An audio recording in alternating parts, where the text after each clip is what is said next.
Oula, je crois que ça mérite un brin de contexte. Vous voyez le mec en t-shirt blanc qui conduit là? C'est moi. Je m'appelle Antoine, j'ai 28 ans. Il y a 8 mois, j'ai décidé de quitter mon travail pour écrire, réaliser et monter une série documentaire sur le thème de la transition professionnelle radicale. Je suis parti faire le tour de France en van, accompagné de 2 étudiants en cinéma, Sam et Guillaume, pour aller à la rencontre de ceux qui avaient opéré ce changement. J'ai appelé les Mavericks. Et ça, c'est nous qui chantons. Je ne vais pas vous faire l'offense de remettre le son, et on va plutôt commencer.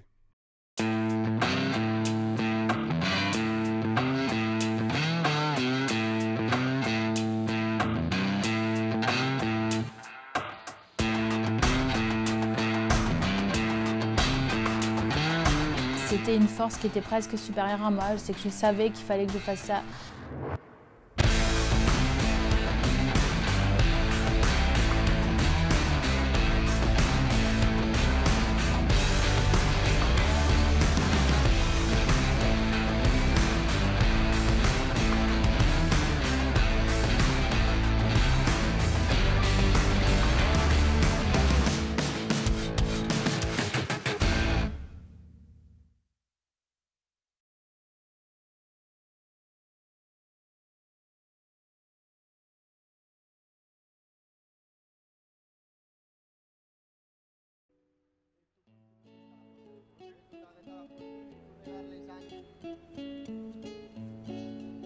Aujourd'hui, je me rends à Montpellier.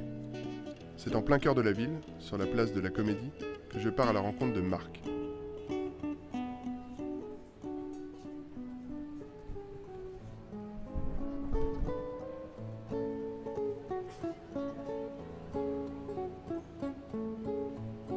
Pendant plus de 20 ans, il a exercé le métier de metteur en scène et comédien, avant de s'orienter vers la boulangerie. Vous allez voir, Marc transmet une énergie et une passion qui font du bien, tout simplement.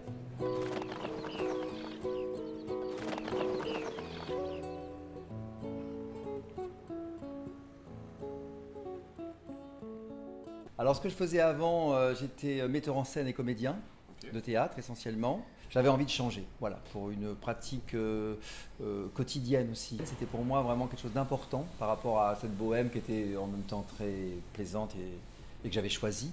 Donc un métier quotidien, quelque chose de quotidien et de manuel. Ça c'était, voilà, avec un produit noble.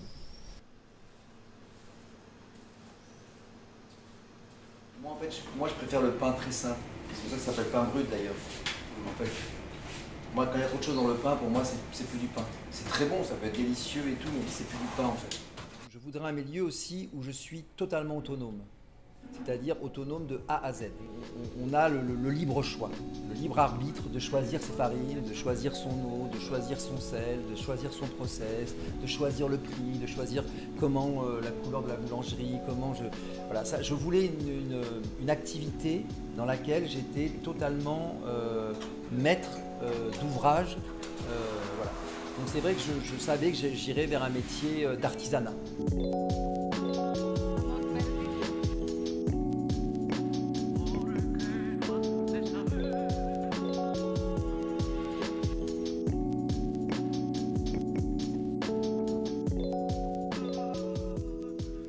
C'est quand même de l'eau, du sel et de la farine. Et voilà, tu as une eau qui vient d'un réservoir. Donc moi par exemple j'ai 3 filtres très puissants. Il y en a qui enlèvent juste le calcaire. Moi non, le calcaire à la limite je le garde, il est pulvérisé.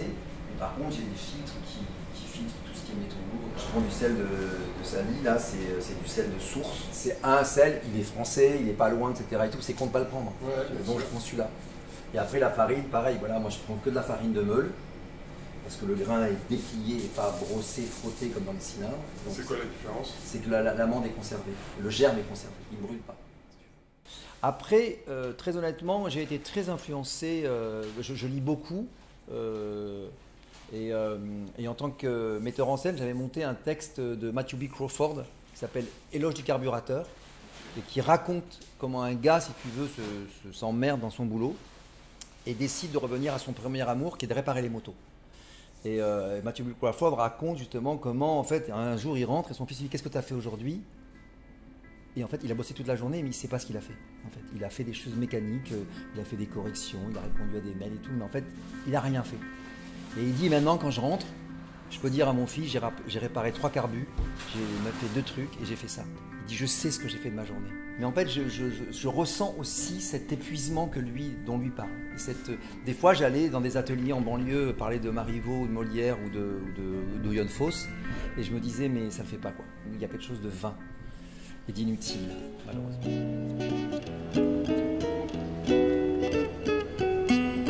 J'ai mis de côté tout ce qui peut être artistique. Je sais pas que je voulais plus parce que je continue à dessiner, à faire de la peinture, de la poterie, des choses comme ça. Mais j'essayais vraiment d'aller vers quelque chose qui était le produit, quelque chose d'alimentaire. Et la découverte de l'école internationale de boulangerie, le IDB, qui formait des gens de plus de 50 ans, en tout cas qui pouvaient former des gens, des jeunes gens aussi, mais en reconversion, sur la boulangerie, bio, au levain. On fait des tours, on fait 3 fois un tour. En bac, à chaque heure d'intervalle. On laisse la pâte 4 heures sans la toucher. Puis après, on fait, à bout de 4 heures, on fait un tour. Au bout de 5 heures, on fait un autre tour. Au bout de 6 heures, on fait un autre tour. Et au bout de 8 heures, on commence à la travailler pour la mettre en banneton. Et après, on la met au froid. Et au froid, elle passe la fin de la journée, la nuit. Elle continue à fermenter, puis après, elle s'endort, on va dire. Et après, le matin, je la sors comme ça. Et directement, au four. Chacun sa technique, il n'y a pas de meilleure technique.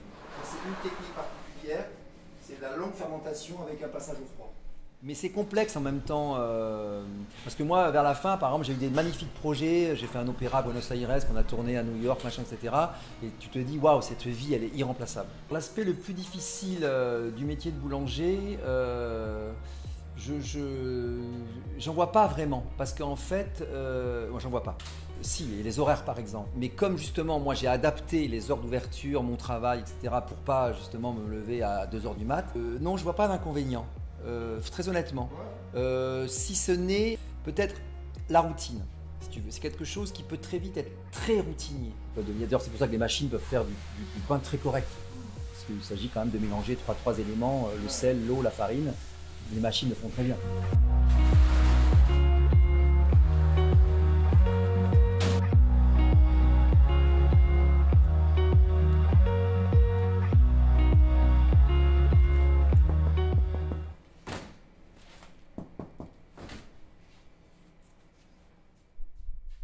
Voilà, donc tu vois les pains ils ont bien explosé, ce qu'on appelle, tu vois, ça a bien jeté comme ça. Tu vois là, ce qu'on appelle la green, ça a jeté comme ça.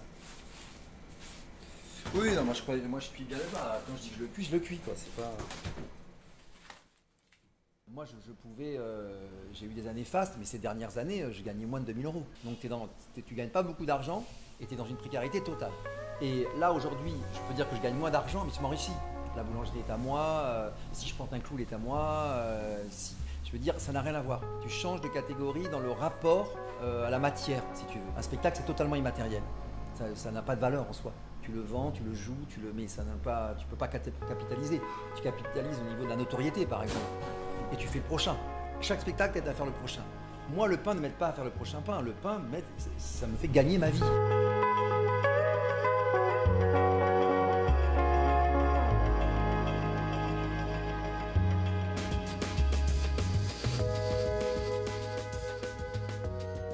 une activité vivante. Surtout quand tu travailles au levain, en fait, et que tu fais des longues fermentations. Il faut suivre. C'est comme le lait sur le feu, si tu veux. C'est très facile de faire chauffer du lait, mais il faut être là. C'est exactement l'image, elle est aussi précise que ça. De moins en moins, mais qui est très importante, c'est le séchage. Donc on met à 160, toujours pareil, on peut passer de 240 à 200 à 160. Mais le four, il a une inertie, tu sais, pas parce que je dis tu vas à 160, il va aller à 160. Et là, tu fabriques de la croûte, vraiment. La croûte, elle grandit de l'extérieur vers l'intérieur. Mais moi, j'en ai fait ma signature. C'est-à-dire, je l'ai assumé. J'ai dit, mais moi, je le fais exprès. C'est pour ça que chaque pain est unique, parce que dès que ça soit, si c'est un autre boulanger, même s'il respecte le process, il y aura une somme de petits détails qui lui appartiendront. Non, je crois que justement, une aventure, elle est dans le présent. Et on ne peut pas la refaire. C'est ça qui est chouette en fait. C'est qu'on ne peut pas dire j'aurais fait ci, j'aurais fait ça. J'ai fait plein d'erreurs. Mais ces erreurs, ça a été parfois des vraies erreurs où tu as perdu du temps, tu as perdu de l'argent et tu as perdu même des amitiés, des liens, si tu veux. Donc c'est quand même très grave. Mais tu ne peux pas le savoir. Sinon, tu ne fais rien. Le jeu, c'est de toujours être dans le plaisir et l'enthousiasme. Je ne ferai jamais quelque chose qui viendrait contaminer le plaisir que j'ai à travailler, à être avec Pierre, l'autre boulanger, à être avec moi, ma compagne. J'ai vraiment apprécié passer ces moments avec Marc. Il est l'illustration parfaite que nous avons parfois besoin de faire quelque chose de nos mains. Ouais, je crois qu'on est beaucoup à ressentir cette déconnexion avec les tâches manuelles. C'est vrai qu'on connaît les raccourcis clavier qui nous feront gagner de précieuses secondes dans l'écriture de nos 40 mails quotidiens, mais on sue à grosses gouttes lorsqu'il est question de monter une étagère. Si vous reconvertir vers la boulangerie vous intéresse, la formation au sein de l'EIDB coûte 13 200 € et ne dure que 3 mois seulement. Marc a pu y découvrir bien entendu les bases du métier, mais aussi obtenir de précieux conseils de professionnels concernant l'ouverture et la gestion d'une boulangerie. Il emploie aujourd'hui un autre boulanger, Pierre, lui aussi était comédien. Ils partagent tous les deux le goût pour le pain simple, bio, avec fermentation au levain.